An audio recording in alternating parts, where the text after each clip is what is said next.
And I'm outraged, I'm sickened, and I'm saddened by the way Shedeur continues to be treated in the National Football League. Now by those sorry-ass Browns and sorry-ass Kevin Stefanski. I understand in a situation like that, when it comes to the 3s and 4s that you're playing with that aren't going to be on the squad and not going to make the team, give your quarterback a chance. Okay, you know what? You know they can't hold up that long? Let's play quick game. Let's play quick game just to get Shedeur in the goddamn rhythm. But no, you come out, calling regular offensive plays. When they're at practice, Shedeur Sanders is not their priority. When he is at practice, he was staying hours beforehand, leaving hours later. Shedeur Sanders wasn't just tossed into the game last night, he was dropped into a no-win setup. Nothing about it felt accidental. From his first snap, it looked like one player against the entire machine. The Cleveland Browns, led by head coach Kevin Stefanski, seemed intent on cooling the hype and slowing his momentum. Instead, the plan backfired. The performance and the circumstances around it have sparked a wave of scrutiny, with analysts and reporters now calling out Stefanski and the Browns front office for engineering a preseason situation that stacked the deck against Shedeur. I'm going to answer this question by saying Shedeur Sanders, and I'm going to tell you why.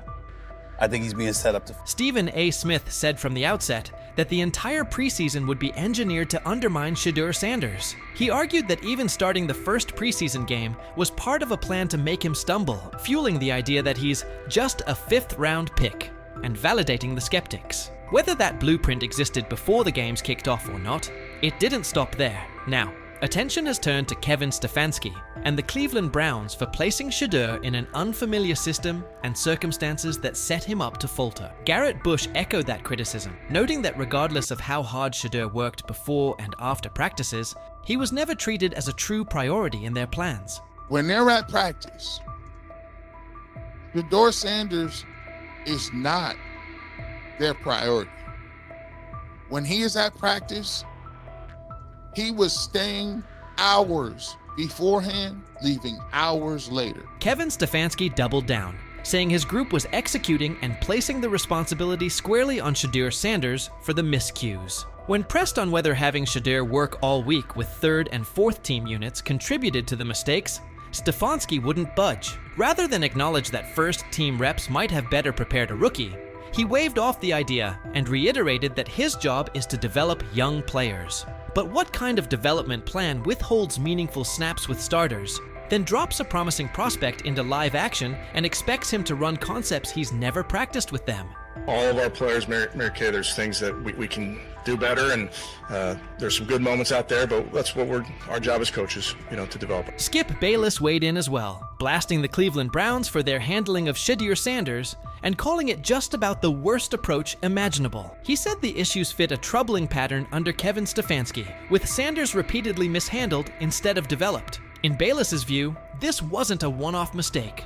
Sanders hasn't been given real opportunities or meaningful support. That treatment has only increased the pressure and made it even harder for him to succeed. And I'm outraged, I'm sickened, and I'm saddened by the way Shedeur continues to be treated in the National Football League. Chad Johnson added that by surrounding Shedeur Sanders with offensive players unlikely to make the roster, Kevin Stefanski effectively stacked the deck against him. He argued that even a quarterback of Tom Brady's caliber would have struggled in that setup.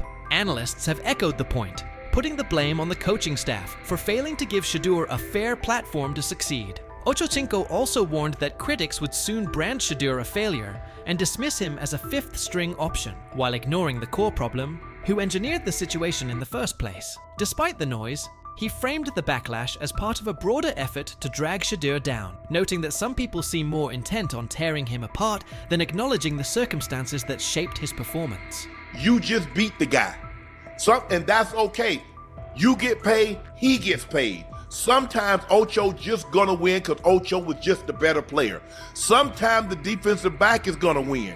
He wins some, you win more than you lose. Despite the noise, Shedeur Sanders never criticized head coach Kevin Stefanski or anyone else. He put the outcome on himself and focused on what he could control. He acknowledged there was plenty to clean up and committed to doing the work. He framed it as a learning opportunity, refusing to let one preseason outing define him. Like a veteran, he owned the mistakes, recognizing he needed better eye discipline on those designed runs and smarter decisions to keep the offense on schedule. He even took responsibility for every sack, stating they were on him. The response was measured and mature, reflecting his grasp of the position and his readiness to improve. No, I gotta watch the film, honestly. I can't say what it was. It's definitely different places where I could got my eyes in better spots and got to the progressions quicker and regardless of anything, so all those sacks, they definitely on me. How long can Shedeur Sanders keep absorbing the blame on his own? How long before the decision makers who've steered this process either stand up for him or at least grant him a fair look? More and more voices around the league see this as deliberate. Shedeur cleared the first gauntlet, but he's still tangled in the same net. That's the core problem. Not one preseason outing, but an apparatus that keeps tilting the field. The treatment of Shedeur Sanders forces hard questions about fairness, opportunity, and bias in the NFL. Despite the obstacles placed in front of him, he's responded with poise, owning his performance, identifying areas to improve, and committing to growth. But the larger issue isn't his willingness to learn, it's the structure around him that keeps narrowing his margin for success. His experience with the Browns, being dropped into situations where failure felt pre-written, points to deeper systemic habits. Young players, especially those who don't fit a preferred narrative, get boxed in, judged early, and developed late. This isn't only one quarterback story. It mirrors what countless prospects face when perception, politics, or preconceived roles outweigh on-field evaluation. As analysts and commentators continue to spotlight what's happening, it's clear the conversation about Shedeur Sanders has moved beyond a single depth chart debate. It's about dismantling baked-in biases and delivering a truly even playing field. Shedeur's resilience is real and admirable. The unanswered question is whether the system will evolve fast enough to let players like him do more than survive so they can finally thrive. What do you think? So he says, this is exactly what he says. I'm told the footage of Shedeur Sanders meeting with the Giants is so bad that both the Browns and the Sanders family have threatened legal action if it is What in the NFL is happening right now? The New York Giants just leaked a draft interview recording with Shedeur Sanders, and fans are completely freaking out. Did Shedeur take some shots? Did the Giants forget what the word confidential means? Or did someone accidentally hit reply all on something that was supposed to stay locked away?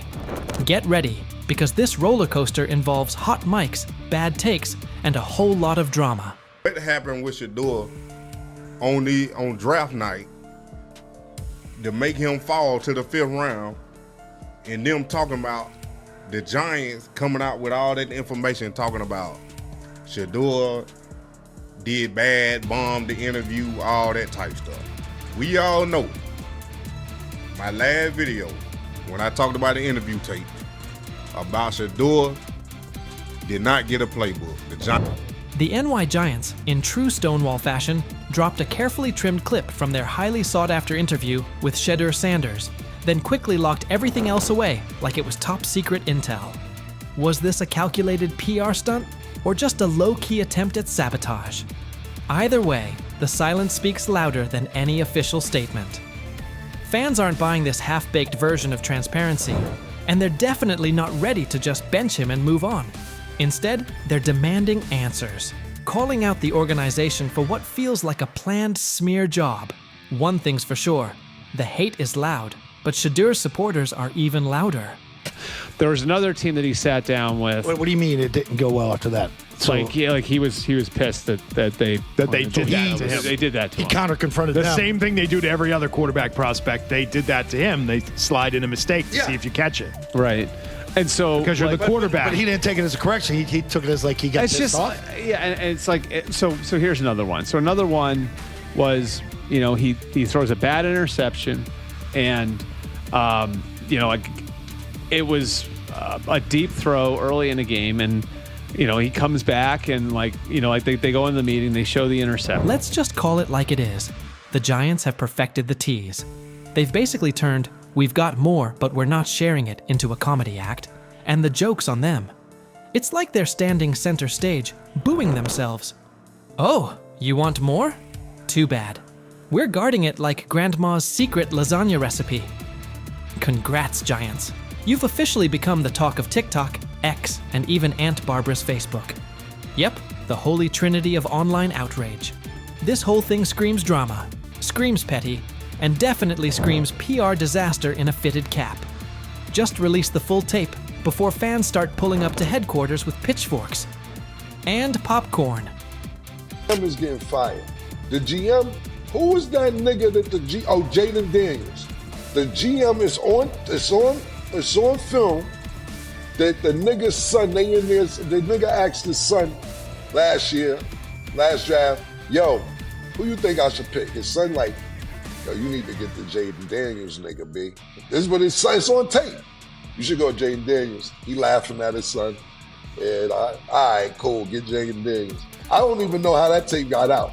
I wouldn't have let the shit get out personally. Meanwhile, Shedeur, the latest poster boy for maybe the Giants don't like talent unless it's dressed in blue and red confetti, is soaking it all in like it's just another day at practice.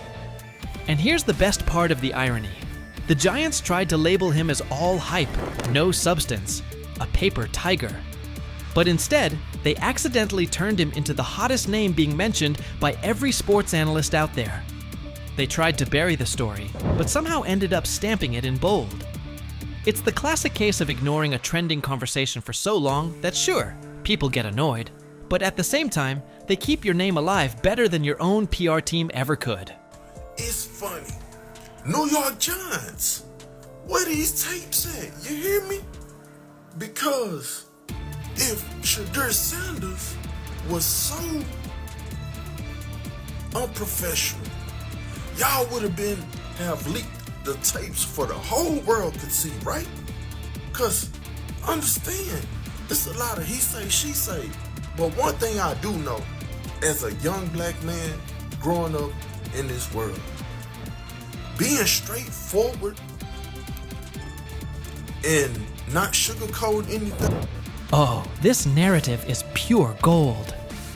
Giants PR completely skipped subtlety and went straight to the "we don't like his dad" playbook. A move so awkward, it's like trying to dunk and ending up in a kiddie pool. You can almost picture them brainstorming it. Yeah, we're just not fans of QB families that aren't ours. Because nothing screams professionalism quite like having zero self-awareness. And the fan reactions? Absolutely priceless. That one little clip was all it took to set the internet on fire. Keyboards everywhere started lighting up. People are asking, why hide the good stuff? What are you trying to cover up? If there's really nothing to hide, why not just drop the full thing? And spoiler alert, they weren't whispering. Social media exploded faster than a New York City grill on Memorial Day weekend. Them out. Another moment. What they do during the film and the combine and the meetings is teams will install mistakes intentionally planted in the install, and they want you to catch them. Shedeur didn't, and when a coach called him out, once again, it didn't sit well. It's like, bro, there's not many teams needing quarterbacks, especially since Pittsburgh appears to have a deal with Aaron Rodgers and Tennessee's getting Cam Ward. So you're down to the Giants, who are not in. And that brings us to the next tasty slice of irony. By refusing to release the full interview, the New York Giants probably thought they were hurting Shedeur Sanders' image. But instead, they ended up throwing gasoline on the hype train. Rather than shutting things down, they made him look like the kid who grabbed the last cookie and somehow got blamed for taking the whole jar. Only difference? This kid's got cameras on him 24/7, and he's handling the heat like a seasoned pro. Now, every move he makes is being broken down, every throw studied like it's a presidential debate. Fans are calling it what it is. They've lied on Shedeur. Some say the Giants just don't like his dad. And honestly, that might be true. Maybe this whole thing was just a cheap shot at Deion Sanders by extension. But here's the plot twist. The harder they try to drag him down, the more interesting his story gets. The Giants accidentally turned Shedeur into a walking headline, a controversy in cleats. They tried planting doubt, But all they really did was create buzz. He's no longer just a top draft pick. He's now a symbol of resilience, a narrative goldmine, and living proof that real talent doesn't fold under pressure. It levels up. And at this point, even if the Giants wanted to, there's no turning off the spotlight. Okay, so probably the most fun yet the most difficult thing I cover and we cover all year long is not games. It's the NFL draft. Because I've said this many times, you get lied to for a month to 2 months up to it. And so often during the draft, and every few drafts, there's a guy that really falls, precipitously falls. This year it was Shedeur Sanders, it's been Aaron Rodgers, it's been Dan Marino. Every few years somebody falls a lot. And so, but those stories don't come out until like the fall and after. Let's not overlook the fact that the hate is so strong, you could bottle it up and sell it as radioactive cologne. You can practically watch it leaking out of Giants HQ like toxic sludge straight out of a bad superhero origin story. But here's the twist. Maybe that's their superpower. Maybe the New York Giants really believe they're cooking up some secret formula, a cocktail of manipulation and media spin. But here's the thing. Every bit of shade they throw at Shedeur Sanders only makes his story bigger. Every time they try to box him in as some overhyped diva or question his character, they accidentally hand him another viral moment. And now, he's the underdog hero rising through the smoke. Let's be real. This isn't just about football anymore. This is about narratives, control, and how the establishment absolutely loses it when they're no longer holding the pen. And the real kicker? They still won't release the full interview.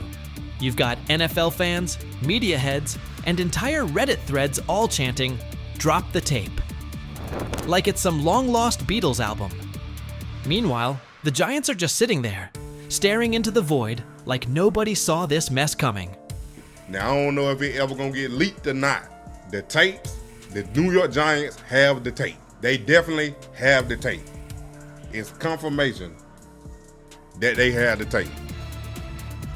Shedeur didn't do nothing. It's what they saying he did. I'm gonna tell you what these mixed reaction right here. So we already know about the New York Giants, but the Pittsburgh Steelers head coach Mike Tomlin reported Miles Sanders' talent, but hesitated to draft him due to previous challenges with quarterbacks like Russell Wilson and Justin Fields, leading to more cautious approach. Las Vegas Raiders. Sanders met with Raiders at the NFL scouting combine and expressed enthusiasm about potentially joining the team. His familiarity with the West Coast offense and quick release was noted positive, though concerns about his ceiling. An opportunity now in Cleveland with a quarterback situation that, honestly, he can come out of and win the job. I think he'll do well. I really do. I think the kid works really hard. I think he loves the game of ball. And when it comes down to it, if you have a guy like that loves the game, obviously growing up around it his whole life, I think he'll be successful. He has a tremendous luxury to change plays at the line of scrimmage and what he sees. But you got to take into account that this kid has started every game in his high school career. This kid has started every game in his college career but one. He's seen a lot of football. So it's not too many complex defenses that you could throw at him that he hadn't seen. He's seen all of them. What happened behind the scenes in Miami last week left NFL scouts, general managers, and team owners completely shocked. Shedeur Sanders put on a performance that was so sharp, so precise, that even the most experienced talent evaluators, people who've been doing this for decades, are now second-guessing everything they thought they knew about quarterback play. The buzz started quietly on Tuesday. By Friday, it was all anyone in football circles could talk about. And now it makes total sense why Deion Sanders has been so confident about his son's NFL future. What you're about to hear could seriously shift the way you see the 2025 NFL Draft. But before getting into the details of that private session, take a second to think about this. How many times have we seen quarterbacks hyped up only to fall apart under real pressure? How often do college stars shine in the NCAA but fold when they step into the NFL's high-stakes environment? The league's history is full of QBS who looked unstoppable in college but couldn't cut it at the next level. That's exactly why what Shedeur did last week is so unbelievable. This wasn't a flashy highlight reel against weak college defenses. It wasn't a carefully edited clip designed to go viral. This was a real, high-stakes NFL-style workout, with all the pressure you can imagine. Here's what we know. About 3 weeks ago, word started to get around that Shedeur had scheduled a private workout in Miami. But this wasn't just any workout. It took place at a top-tier training facility, the kind of place where legends like Tom Brady and Aaron Rodgers go during the offseason to sharpen their skills. It's a spot known for its privacy and intensity, far away from media noise. But here's where things got really serious. Shedeur didn't just bring in a few position coaches or local scouts. He invited the big names, the harshest critics. These were evaluators who don't get impressed by flashy stats or famous families. Think former NFL defensive coordinators who've built entire careers on shutting down elite QBs. Think scouts who've analyzed everyone from Peyton Manning to Patrick Mahomes. And they all showed up, every one of them. Inside the facility, the vibe was intense. 15 NFL decision makers, execs, scouts, and coaches were spread across the field. Clipboards out, stopwatches ticking, no smiles, no reactions. Just stone-faced pros who don't hand out compliments lightly. Then Shedeur walked onto the field. No hype, no background music, no cameras trying to catch a viral moment. Just him, carrying the weight of his family name and the hopes of Colorado fans everywhere. The place went silent, and what followed? That's when everything changed. I think he's done a great job. He's a super nice kid. Those guys, the people I work with that interview him and stuff, he's a great guy. He's just got to, he's got to kind of put himself under the radar and work every day, which he seems to be doing. The first drill looked pretty basic on the surface. 40-yard throws to stationary targets. Seems simple, right? Not exactly. These weren't college-level wideouts standing out there. They brought in former NFL receivers, guys who really understand how to create separation and run routes with pro-level precision. These are the kinds of receivers who can truly expose whether a quarterback has what it takes or not. Shedeur steps up to the line. First throw, absolute laser. 40 yards, fast and clean. Tight spiral, right on target, hits the receiver perfectly in stride. Scouts glance at each other, but no reactions yet. They've seen strong arms before. Then comes the second throw. Still 40 yards, but now it's a comeback route, way more challenging. The timing has to be spot on. The throw needs to be out before the receiver even makes his cut. Shedeur doesn't just hit the pass. He reads it ahead of time, releasing the ball before the receiver even turns. When the ball lands right in the receiver's chest, just as he comes out of the break, even some of the veteran coaches are caught off guard. One scout literally drops his clipboard. And that was just the warm-up. The real challenge came next. Game simulation. Imagine this, a mock defense made up of former NFL players. Not fringe guys, but legit starters from just a couple of seasons ago. These defenders know how to bait quarterbacks, disguise their coverage, and turn up the pressure. Here's the setup. 2-minute drill. Down 6 points. 85 yards to go. No timeouts. It's the kind of pressure that usually breaks college quarterbacks and separates the real ones from the hype. Shedeur lines up under center. The defense shows one look, but you can tell something's coming. There's a shift about to happen. Classic disguise to force confusion. As soon as the ball is snapped, the coverage rotates, just like expected. Most young QBs would freeze, panic, or try to force something risky, but not Shedeur. He steps up into the pocket with the kind of calm you see from seasoned pros. Eyes downfield the entire time. Then, he sees it. A tiny window, open for maybe half a second. A slot receiver breaking on a dig route. The linebacker trailing just behind. That window is so tight most college QBs wouldn't even attempt it. But Shedeur doesn't hesitate. He fires a strike right between two defenders, hitting his receiver in perfect stride. The linebacker stops mid-step, stunned. The safety trying to rotate over just shakes his head, like he can't believe what he just saw. The scouts lean in. They know they're watching something rare. And the best part? This was only the beginning. Incredibly accurate. Yes, he is. He really understands not only offensive football, but he understands what you're doing as a defense, so he'll pick you apart that way. He processes quickly. Like, all those things to me are big-time attributes. And I just remember last year at this time, Bo Nix falling. People saying, hey, Bo Nix is going to be a second-rounder, and Bo Nix is not. By the way, that guy was one of the best. But now they can't have him. The same people responsible for his slide in the draft are the ones scrambling. They called him cocky, arrogant, threw every label at him, hoping it would break him. But through it all, Shedeur stayed cool. He didn't let the noise shake him or throw him off course. His mindset never wavered. He knew exactly what he brought to the table, and no amount of criticism was going to change that. Instead of folding under the pressure, he locked in even more. Their doubt didn't shake him, it fueled him. Because deep down, he knew that what he showed on that field wasn't some lucky moment. It was real. It was proof of who he is and what he's capable of becoming. And now, those same scouts are left second-guessing everything. They thought they had him figured out. But what they saw last week flipped their entire evaluation on its head. At first, they saw attitude. They saw confidence and labeled it arrogance. They judged him before really watching him. But Shedeur didn't let it affect him. Instead, he showed exactly who he is when the lights are the brightest. And now those same scouts, the ones who once questioned if he had what it takes, are sitting in silence, unsure of what they just witnessed. His performance is making waves, and suddenly their early opinions are starting to look shaky. They didn't just see a strong-armed college quarterback out there. They saw a leader, calm, smart, in total control.